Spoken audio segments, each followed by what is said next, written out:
Hi, Taurus and Taurus Rising. Here's your horoscope for July 2025. I'm Astrologer Joseph Anthony.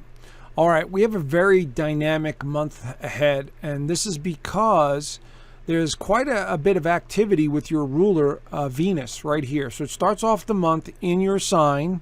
It went in last month, and so it's been traveling through your first house. So you're either feeling more empowered, or you're thinking more about money, resources, investments, that kind of stuff, or maybe you're focusing on land and property. But the first house has to do with appearance. It has to do with motivation and drive. Now, Venus will be switching signs twice this month. Okay, it's going to enter Gemini, and then it's going to enter Cancer at the end of the month. So there's a lot of energy here in the second house. The second house is the natural house that Taurus is associated with. And so this is going to be about money. It's going to be about values, investments, what you believe in, all of that stuff. Now, what makes this a very interesting month is that Uranus will be entering Gemini. And it'll leave your sign and go into this feisty, curious, get up and go sign of Gemini, but it's in your second house. So there could be some changes to your finances, your investments. Maybe you're thinking about doing something outside of what you normally do to earn an income. So these are going to be the general themes. Now, if you're a Taurus rising or a Taurus sun sign, this is a very basic general overview using Western tropical whole house systems. It has to be very general because everyone's birthday is different. Everyone's birth chart is different under the sign. And so, again, this is just a baseline. This is just an overview using the sun sign astrology on the first house here. And so, take everything with a grain of salt. Your birth chart is going to be much more accurate, but it'll give you an idea of what's going on here, okay? So Jupiter is now in Cancer in the third house. So communication this month is going to be extremely important for many of you. So it's either going to be communication or travel, one and the same, because the third house represents short travel, and Jupiter represents long distance travel. So travel is definitely on the agenda here, especially for the next year. Jupiter will be going through this third house for a whole year. But because we have the sun here, and it's going to light up this third house of travel, ideas, communication, writing, speaking, marketing, all of that stuff is going to be on the agenda this month for many of you, okay? So I'm also seeing Mars in Virgo, another earth sign like yours, in the fifth house. So this could be a very creative month for many of you.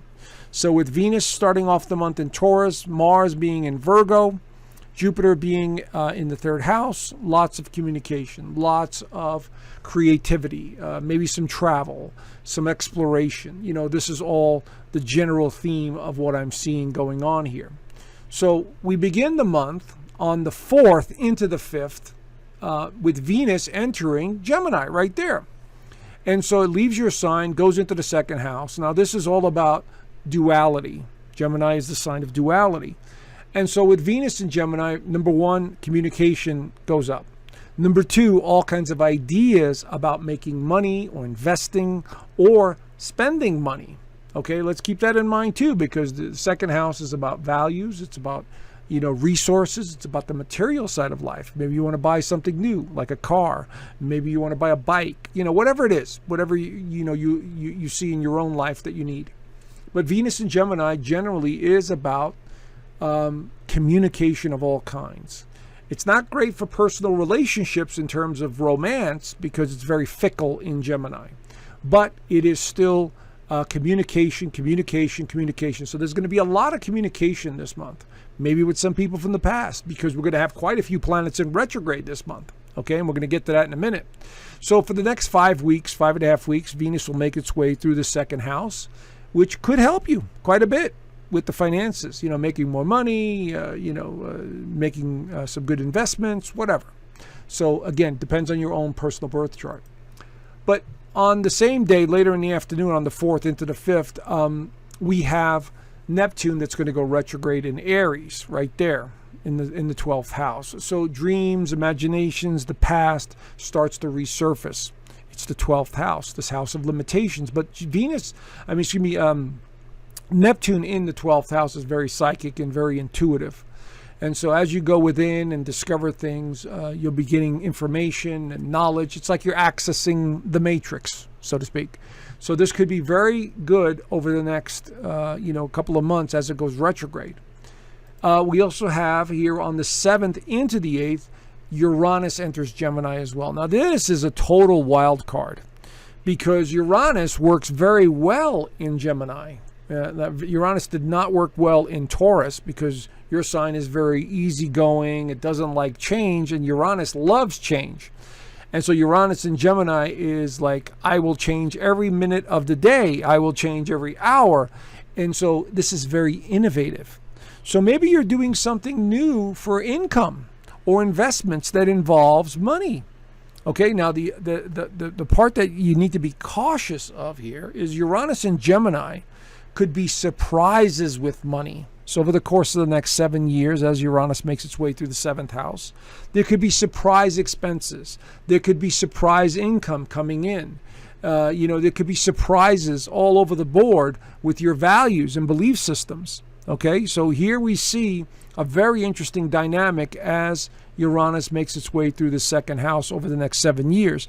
But fortunately, this month we have Venus there. So again, there could be some surprise expenditures. There could be sudden money coming in. Dare I say, you win some money in a lottery, or people give you money for some reason, whatever. Okay, it could be surprises with money. But whatever it is, it's new, it's exciting, and it's different. Uranus in Gemini loves to be different. So this is going to be very exciting to watch that. The full moon this month on the 10th is going to highlight the 9th house of travel and education and sense of purpose and adventure. So you might find yourself traveling again around this time, or learning something new, or discovering something deep and profound that you didn't know before.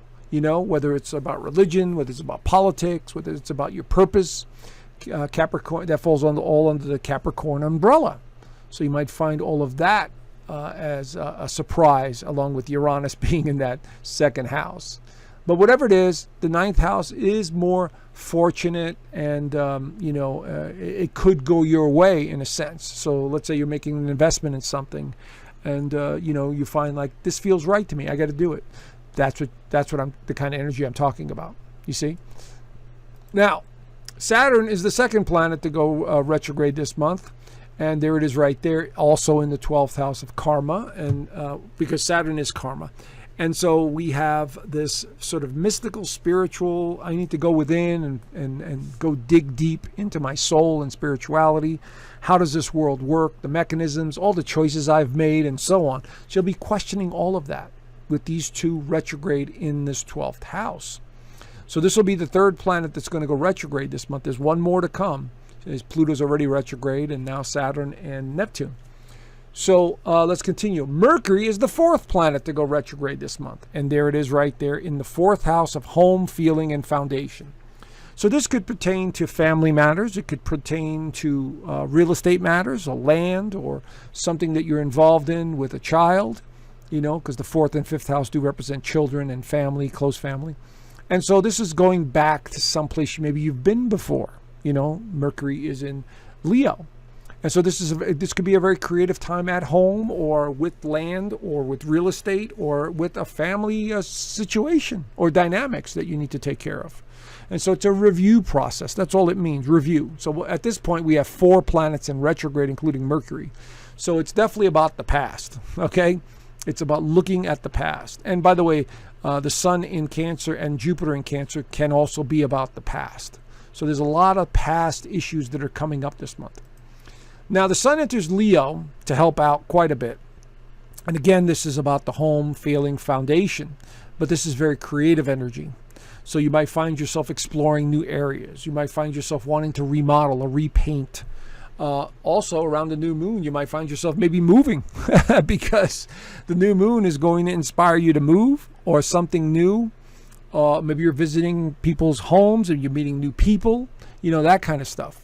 So the 4th house is reinventing yourself, or doing something with the family, or just telling family members you love them. There's a lot of creativity here at the home. And so this could be very favorable for the new moon in Leo that comes up. Okay, so there you go. And then here is the other movement of Venus. On the 30th and 31st, Venus enters the 3rd house in communication in Cancer. So once again, communication, travel, exploration, emotion, feelings, these are all going to be highlighted the second half of this month, especially with these planets down in the 3rd and the 4th house, Cancer and Leo. So this could be a very fun kind of month, the second half. A lot of nostalgia, a lot of going down memory lane with 4 planets in retrograde and all of these planets down below. So you'll be definitely, expressing yourself, or need to express yourself, and the need to be near water will be probably quite high, because this is water, a lot of water energy here with Cancer energy. And of course, the 4th house does represent emotions, which is a symbol of water, symbolically represents emotions. Anyway, there you have it. There's the general overview. If you want to know more, I do an extended version here in my Inner Circle community, so consider joining. There's a free 7-day trial, as you can see here. And I teach astrology. I do Zoom calls every Sunday. Members get to ask me questions. We interact. We talk about everything that's going on in the world. I give you more predictions of what I see coming. And, of course, I teach astrology there. So I left the link down below. Check it out. I hope to see you in the community. And have a great month. And I look forward to talking to you soon. Bye for now.